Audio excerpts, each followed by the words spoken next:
श्रीविष्णुसहस्रनामस्तोत्रम् शुक्लाम्बरधरं विष्णुं शशिवर्णं चतुर्भुजं प्रसन्नवदनं ध्यायेत् सर्वविघ्नोपशान्तये। यस्य द्विरदवक्त्राद्याः पारिषद्याः परश्शतं विघ्नं निघ्नन्ति सततं विश्वक्सेनं तमाश्रये। व्यासं वसिष्ठनप्तारं शक्तेः पौत्रमकल्मषं पराशरात्मजं वन्दे शुकतातं तपोनिधिं। व्यासाय विष्णुरूपाय व्यासरूपाय विष्णवे नमो वै ब्रह्मनिधये वासिष्ठाय नमो नमः। अविकाराय शुद्धाय नित्याय परमात्मने सदैकरूपरूपाय विष्णवे सर्वजिष्णवे। यस्य स्मरणमात्रेण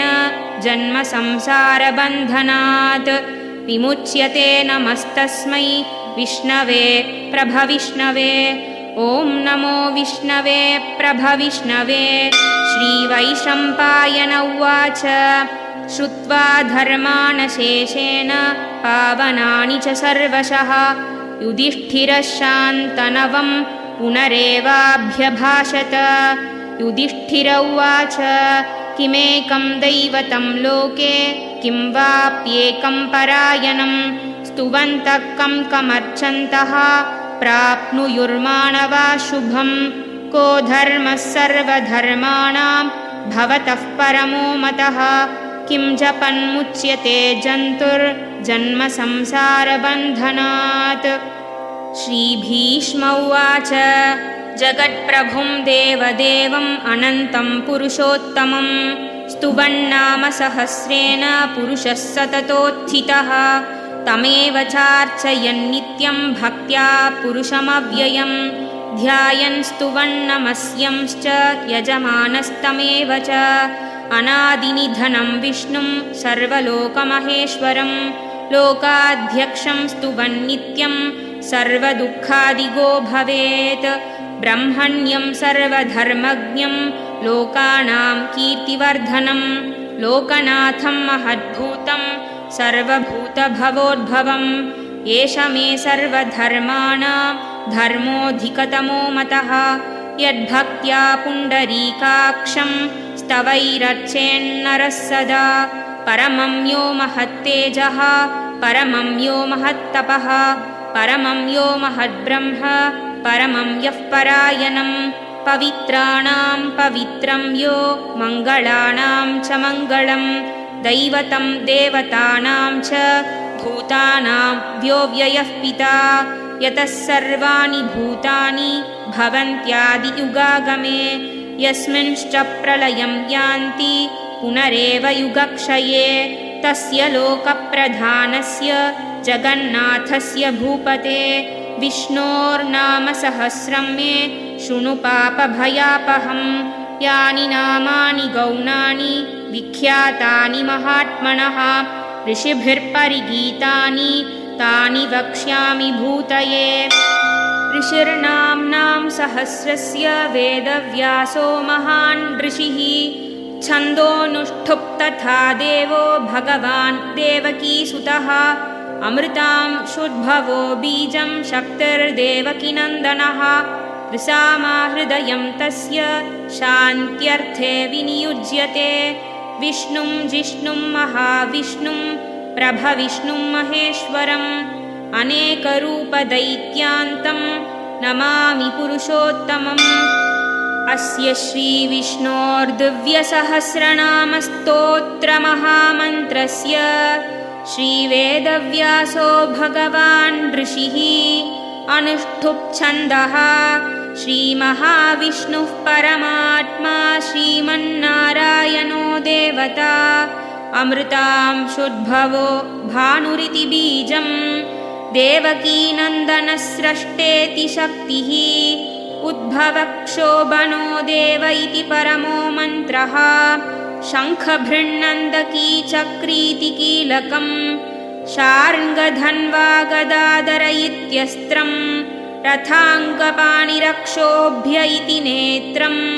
त्रिसामासामगस्सामेति कवचम् आनन्दं परब्रह्मेति योनिः ऋतुः सुदर्शनकाल इति दिग्बन्धः श्रीविश्वरूप इति ध्यानम् श्रीमहाविष्णुः प्रीत्यर्थे सहस्रनामजपे विनियोगः ध्यानम् क्षीरोदन्वट्प्रदेशे शुचिमणिविलसत्सैकते मौक्तिकानां मालाक्लुप्तासनस्थस्फटिकमणिनिभैर्मौक्तिकैर्मण्डिताङ्गः शुभ्रैरभ्रैरदभ्रैरुपरि विरचितैर्मुक्तपीयूषवर्षैः आनन्दीनः पुनीयादरिनलिनगदा शङ्खपाणिर्मुकुन्दः भूः पादौ यस्य नाभिर्व्यदसुरनिलश्चन्द्रसूर्यौ च नेत्रे कर्णावासा शिरोद्यौर्मुखमपि दहनो यस्य वास्तेयमब्धिः अन्तस्थं यस्य विश्वं सुरनरखगो भोगिगन्धर्वदैत्यैः चित्रं रम्यते तं त्रिभुवनवपुषं विष्णुमीशं नमामि। ॐ नमो भगवते वासुदेवाय। शान्ताकारं भुजगशयनं पद्मनाभं सुरेशं विश्वाधारं गगनसदृशं मेघवर्णं शुभाङ्गं लक्ष्मीकान्तं कमलनयनं योहि हृद्यानगम्यं वन्दे विष्णुं भवभयहरं सर्वलोकैकनाथं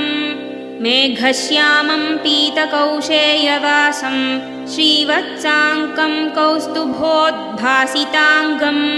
पुण्योपेतं पुण्डरीकायताक्षं विष्णुं वन्दे सर्वलोकैकनाथम्। नमः समस्तभूतानाम् आदिभूताय भूभृते अनेकरूपरूपाय विष्णवे प्रभविष्णवे। सशङ्खचक्रं सकिरीटकुण्डलं सपीतवस्त्रं सरसीरुहेक्षणं सहारवक्षस्थलशोभिकौस्तुभं नमामि विष्णुं शिरसा चतुर्भुजं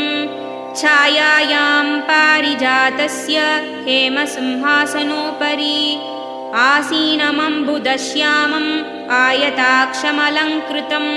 चन्द्राननं चतुर्बाहुं श्रीवत्साङ्कितवक्षसं रुक्मिणी सत्यभामाभ्यां सहितं कृष्णमाश्रये। हरिः ॐ। विश्वं विष्णुर्वषट्कारो भूतभव्यभवत्प्रभुः भूतकृद्भूतभृद्भावो भूतात्मा भूतभावनः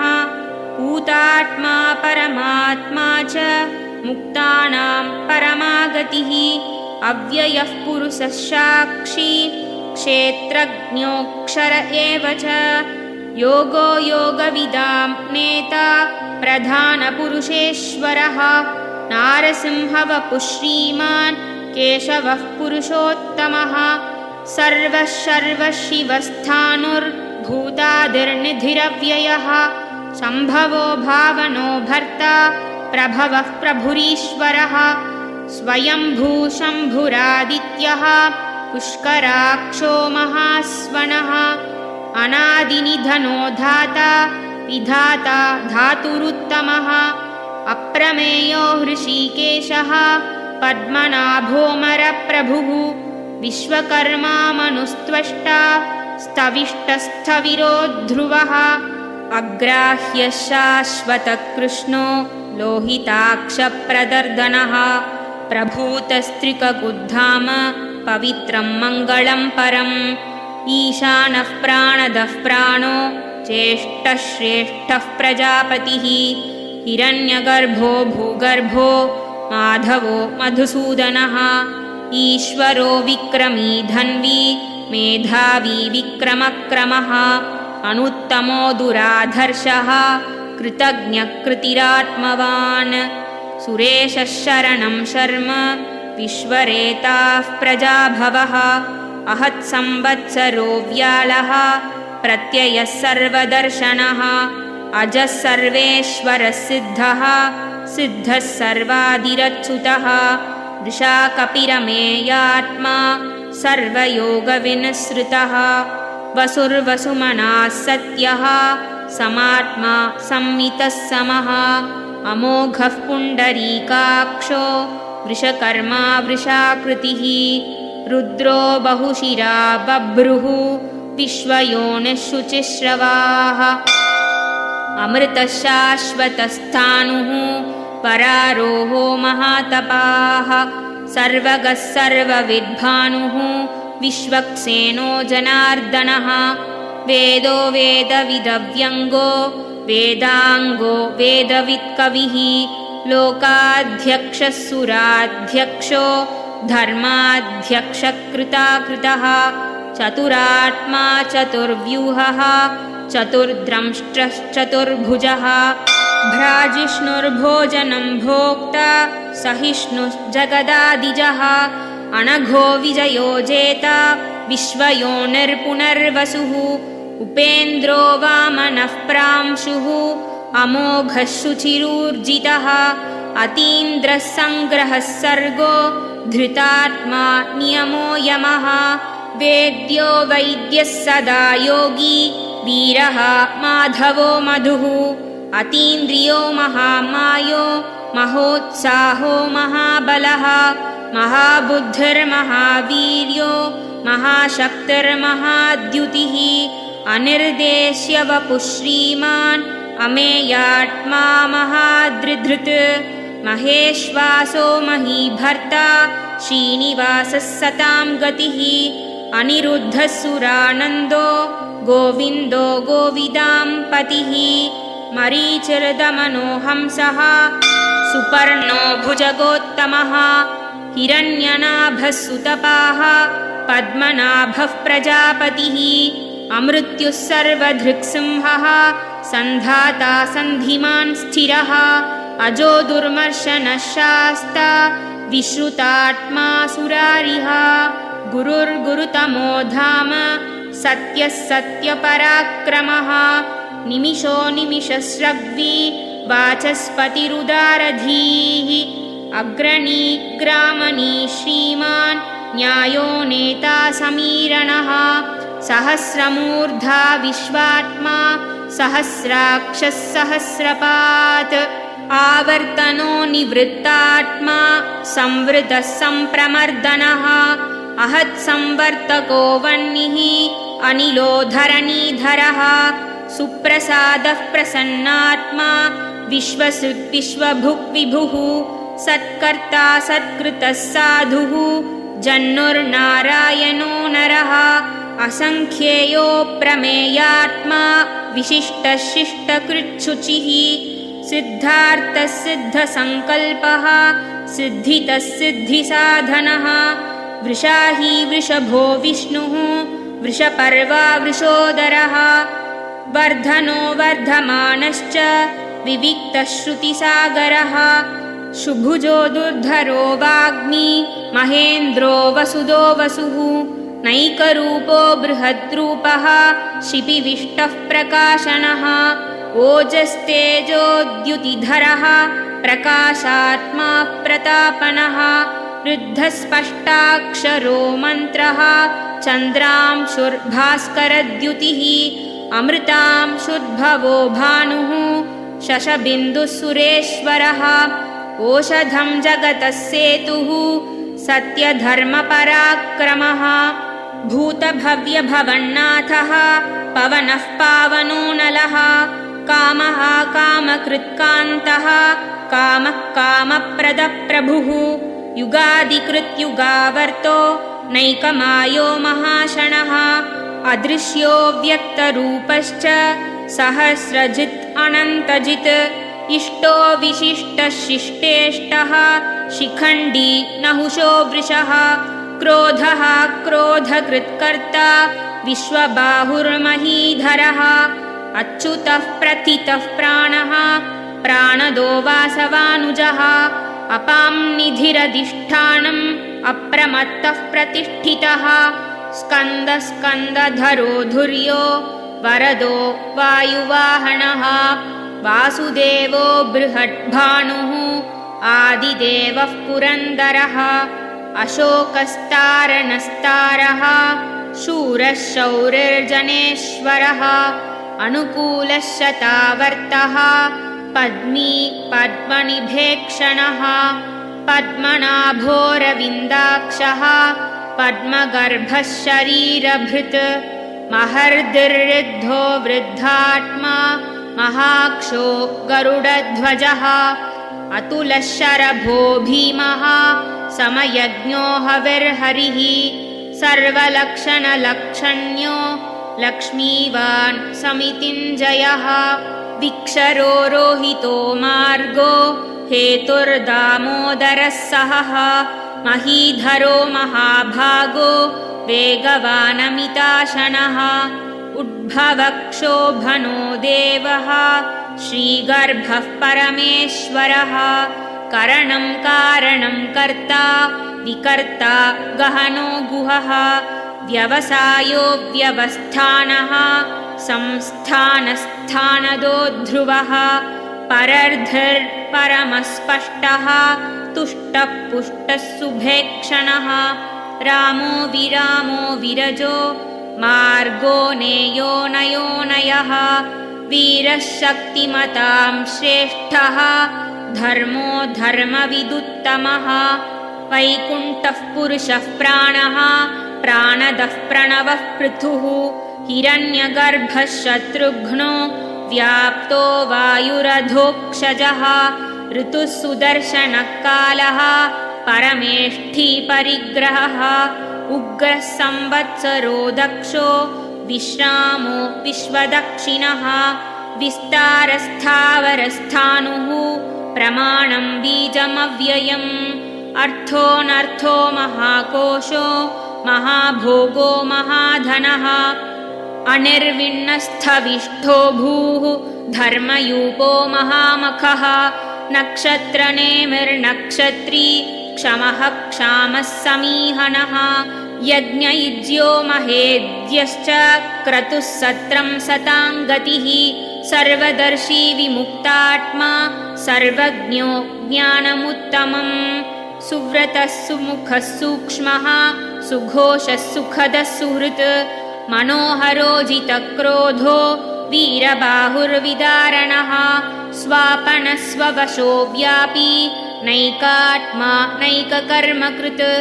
वत्सरो वत्सलो वत्सी रत्नगर्भो धनेश्वरः धर्मकृद्धर्मकृद्धर्मी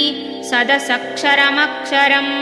अविज्ञाता सहस्रांशुः विधाता कृतलक्षणः गभस्तिनेमिः सत्त्वस्थः सिंहो भूतमहेश्वरः आदिदेवो महादेवो देवेशो देवभृद्गुरुः उत्तरो गोपतिर्गोप्ता ज्ञानगम्यः पुरातनः शरीरभूतभृद्भोक्ता कपीन्द्रो भूरिदक्षिणः सोमपोममृतः सोमः पुरुजित्पुरुषत्तमः विनयोजयः सत्यसन्धो दाशार्हः सात्वतां पतिः जीवो विनयिता साक्षी मुकुन्दो मितविक्रमः अम्भोनिधिरनन्तात्मा महाधतिशयोऽन्तकः अजो महार्हः स्वाभाव्यो जितामित्रः प्रमोदनः आनन्दो नन्दनो नन्दः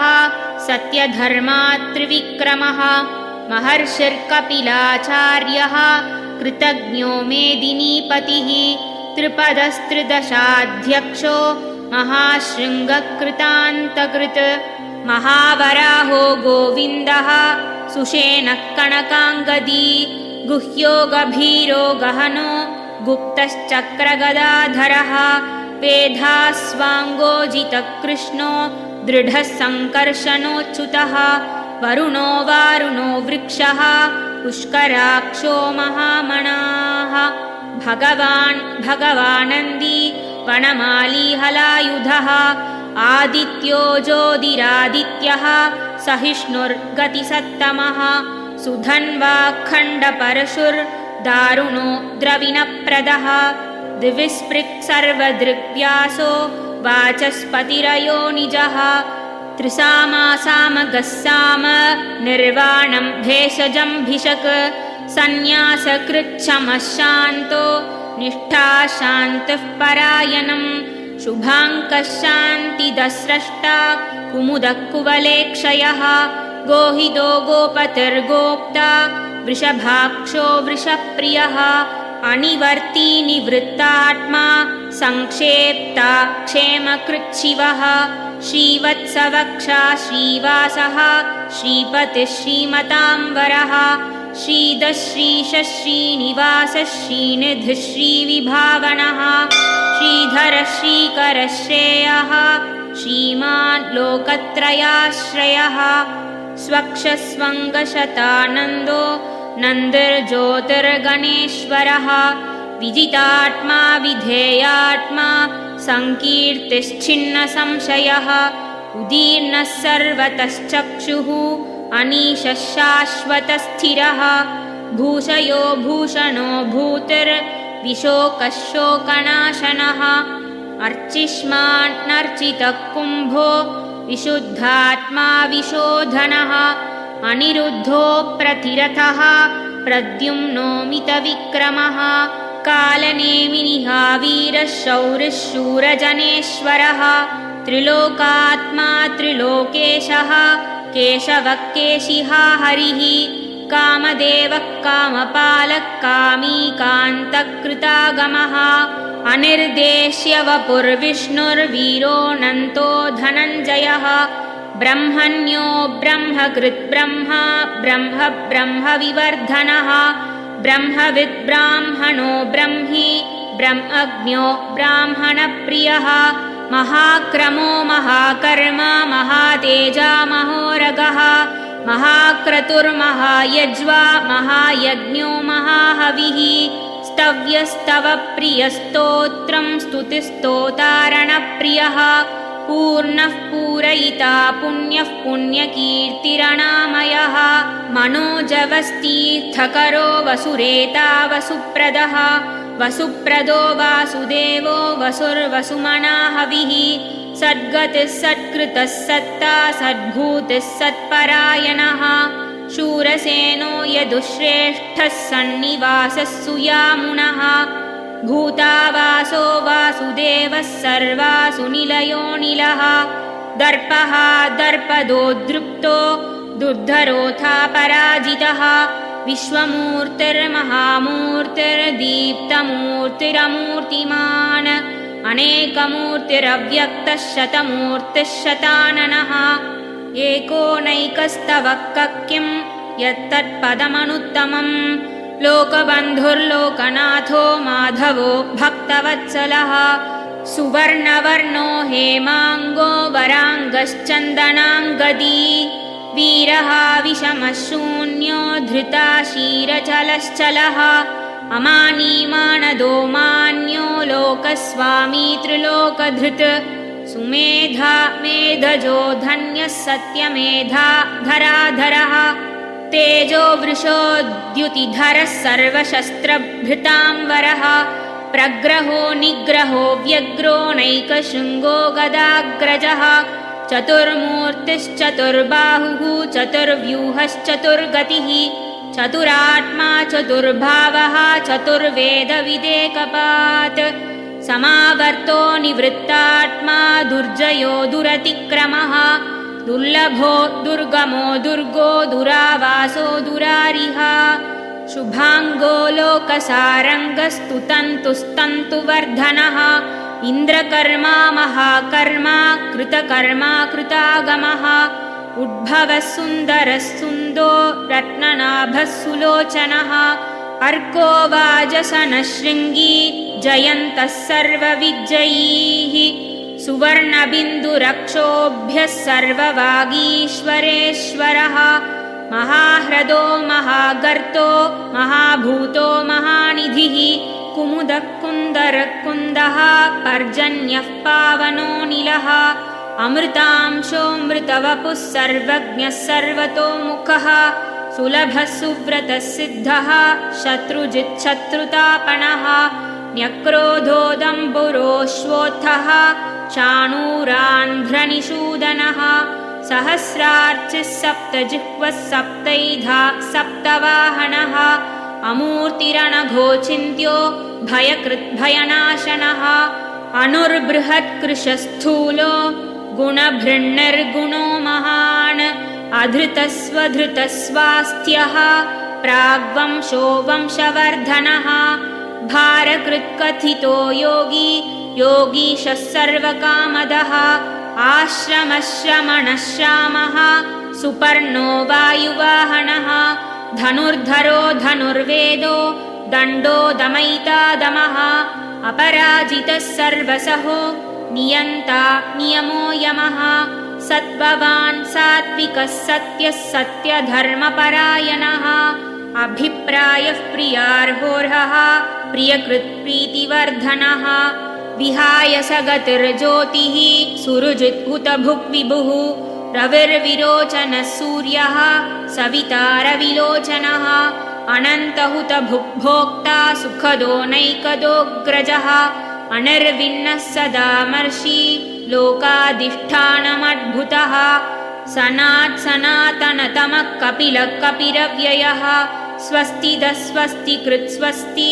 स्वस्तिभुक् स्वस्ति दक्षिणः अरौद्रः कुण्डलीचक्री विक्रम्यूर्जितशासनः शब्दादिगः शब्दसहः शिशिरः शर्वरीकरः अक्रूरः पेशलो दक्षो दक्षिणक्षमिणाम्बरः विद्वत्तमो वीतभयः पुण्यः श्रवणकीर्तनः उत्तारणो दुष्कृतिः पुण्यो दुःस्वप्ननाशनः वीरः रक्षणः सन्तो जीवनः पर्यवस्थितः अनन्तरूपोऽनन्तश्रीर्जितमन्युर्भयापहः चतुरश्रो गभीरात्मा विदिशो व्यादिशो दिशः अनादिर्भूर्भुवो लक्ष्मीः सुवीरो रुचिराङ्गदः जननो जनजन्मादिः भीमो भीमपराक्रमः आधारनिलयो धाता पुष्पहासप्रजागरः ऊर्ध्वगः सत्पथाचारः प्राणदः प्रणवः पणः प्रमाणं प्राणनिलयः प्राणधृत्प्राणजीवनः तत्त्वं तत्त्वविदेकात्मा जन्ममृत्युजरादिगः भूर्भुवस्वस्तरुच्चारः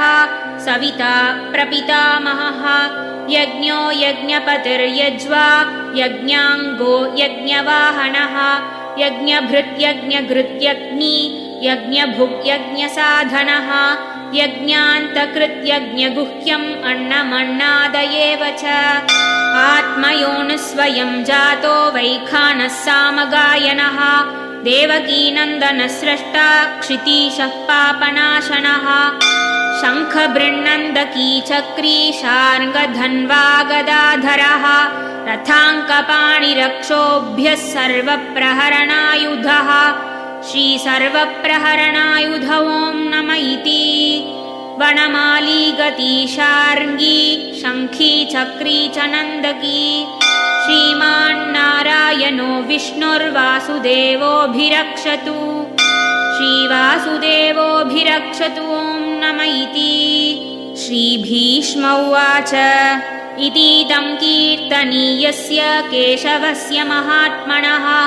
नाम्नां सहस्रं दिव्यानाम् अशेषेण प्रकीर्तितम् य इदं शृणुयान्नित्यं यश्चापि परिकीर्तयेत् नाशुभं प्राप्नुयात् किञ्चित् सौमुत्रेह च मानवः वेदान्तको ब्राह्मणः स्यात् क्षत्रियो विजयी भवेत् वैश्यो धनसमृद्धः स्यात् शूद्रः सुखमवाप्नुयात् धर्मार्थी प्राप्नुयात् धर्ममर्थार्थी चार्थमाप्नुयात् कामानवाप्नुयात् कामी प्रजार्थी चाप्नुयात् प्रजाः भक्तिमान्यः सदोत्थाय शुचिस्तद्गतमानसः सहस्रं वासुदेवस्य नाम्नामेतत् प्रकीर्तयेत् यशः प्राप्नोति विपुलं ज्ञातिप्राधान्यमेव च अचलां श्रियमाप्नोति श्रेयः प्राप्नोत्यनुत्तमम् न भयं क्वचिदाप्नोति वीर्यं तेजश्च विन्दति भवत्यरोगोद्युतिमान् बलरूपगुणान्वितः रोगार्तो मुच्यते रोगात् बद्धो मुच्येत बन्धनात् भवान् मुच्येत भीतस्तु मुच्येतापन्न आपदः दुर्गान्यतितरत्याशुः पुरुषः पुरुषोत्तमम् स्तुवन्नाम सहस्रेण नित्यं भक्तिसमन्वितः वासुदेवाश्रयो मर्त्यो वासुदेवपरायणः सर्वपापविशुद्धात्मा याति ब्रह्म सनातनम् न वासुदेवभक्तानाम् अशुभं विद्यते क्वचित् जन्म मृत्युजरा व्याधिभयं वाप्युपजायते इमं स्तवमधीयानः श्रद्धा भक्तिसमन्वितः युज्येतात्मसुखक्षान्तिश्रीधृतस्मृतिकीर्तिभिः न क्रोधो न च मात्सर्यं न लोभो नाशुभा मतिः भवन्ति कृतपुण्यानां भक्तानां पुरुषोत्तमे द्यौश्च चन्द्रार्कनक्षत्रं खं दिशो भूर्महो दधिः वासुदेवस्य वीर्येण विधृतानि महात्मनः ससुरासुरगन्धर्वं सयक्षोरगराक्षसं जगद्वशे वर्तते तं कृष्णस्य चराचरम् इन्द्रियाणि मनोबुद्धिर्सत्त्वं तेजोबलं धृतिः वासुदेवात्मकान्याहुः क्षेत्रं क्षेत्रज्ञ एव च सर्वागमानामाचारः प्रथमं परिकल्पितः आचारः प्रभवो धर्मो धर्मस्य प्रभुरच्युतः ऋषयः पितरो देवा महाभूतानि धातवः जङ्गमाजङ्गमं चेतं जगन्नारायणोद्भवम् योगो ज्ञानं तथा साङ्ख्यं विद्या शिल्पादिकर्म च वेदाः शास्त्राणि विज्ञानमेतत् सर्वं जनार्दनात् एको विष्णुर्महद्भूतं पृथग्भूतान्यनेकशः त्रीन् लोकान् व्याप्य भूतात्मा भुङ्क्ते विश्वभुगव्ययः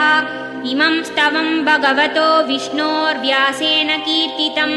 पठेद्य इच्छः पुरुषः श्रेयः प्राप्तुं सुखानि च विश्वेश्वरमजं देवं जगतः प्रभुमव्ययम् भजन्ति ये पुष्कराक्षं न ते यान्ति पराभवम् न ते यान्ति पराभवमों नमः इति अर्जुन उवाच पद्मपत्रविशालाक्ष पद्मनाभसुरोत्तम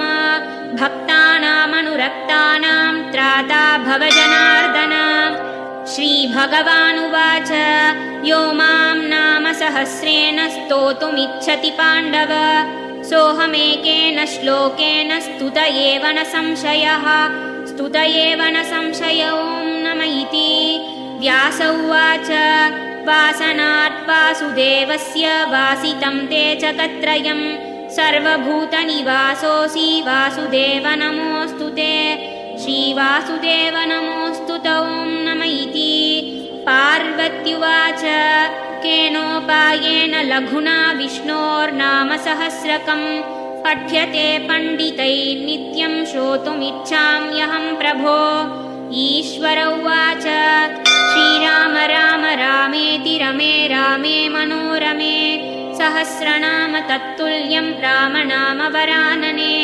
श्रीरामनाम वरानन ॐ नमः इति ब्रह्मोवाच नमोऽस्त्वनन्ताय सहस्रमूर्तये सहस्रपादाक्षिशिरोरुबाहवे सहस्रनाम्ने पुरुषाय शाश्वते सहस्रकोटियुगधारिणे नमः सहस्रकोटियुगधारिणे ॐ नमः इति सञ्जय उवाच यत्र योगेश्वरः कृष्णो यत्र पार्थो धनुर्धरः तत्र श्रीर्विजयो भूतिर्ध्रुवानीतिर्मतिर्मम श्रीभगवानुवाच अनन्याश्चिन्तयन्तो मां ये जनाः पर्युपासते तेषां नित्याभियुक्तानां योगक्षेमं वहाम्यहम् परित्राणाय साधूनां विनाशाय च दुष्कृतां धर्मसंस्थापनार्थाय सम्भवामि युगे युगे आर्ता विषण्णा शिथिलाश्च भीताः घोरेषु च व्याधिषु वर्तमानाः सङ्कीर्त्य नारायणशब्दमात्रं विमुक्तदुःखा सुखिनो भवन्तु। कायेन वाचा मनसेन्द्रियैर्वा बुद्ध्यात्मना वा प्रकृते स्वभावात् करोमि यद्यत् सकलं परस्मै नारायणायेति समर्पयामि।